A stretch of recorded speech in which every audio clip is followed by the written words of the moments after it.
Triple header. Gordon was resting in a siding. It was a hot day, and the express had been heavy. "I get so out of breath," he complained, "but nobody cares. They just say I'll be all right after a rest." "Get Sir Topham Hatt to give you tanks and a bunker," suggested Thomas cheekily. "You'll feel a new engine. We tank engines never get out of breath, you know." Perhaps it was lucky for Thomas that poor Gordon hadn't the energy to reply. The men worked hard on Gordon, but they couldn't make him better.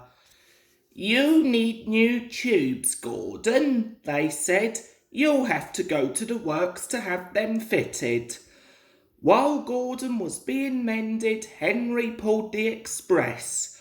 But one morning, just before Gordon was due back, Henry was ill too. "We've no spare engine except Thomas," the inspector told Sir Topham Hatt, "but he can't pull the train on his own." "Could Percy help?" asked Sir Topham Hatt. The inspector shook his head. "The two of them with Duck might manage," he suggested. "It's only as far as the works. They're sure to have a spare engine there." So the three tank engines were coupled together, Thomas nearest the train, Duck in the middle and Percy at the front. Then, slowly, they started. Come on, fussed Percy importantly. We're doing it, puffed Duck.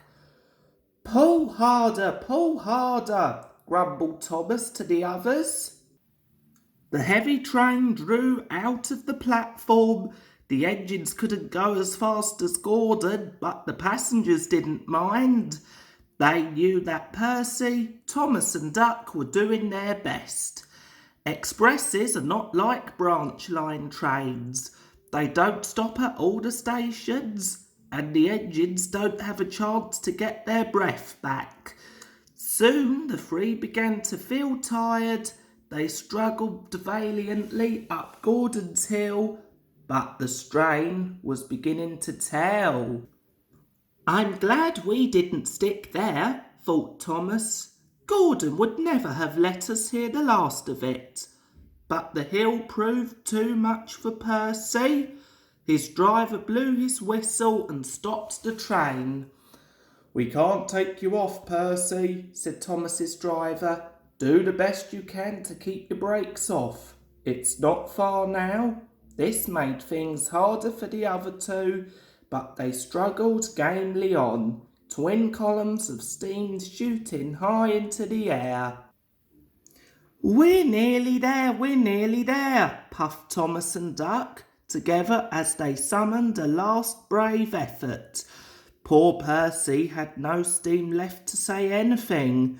They were just passing the works when Thomas found he could go no further. Thomas could not pull the heavy train on his own, and the cavalcade came to a standstill a few yards short of the station platform. And there, standing watching from the work siding, stood Gordon. Sir Topham Hatt, who had been on the train, told the three engines he was proud of them. "You did very well to get so far," he said, "and now you deserve a rest." Duck, Percy and Thomas were uncoupled and a new engine took their place.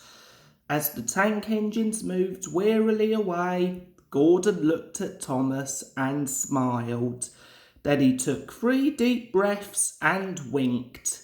He didn't need to say anything. Thomas knew exactly what he meant.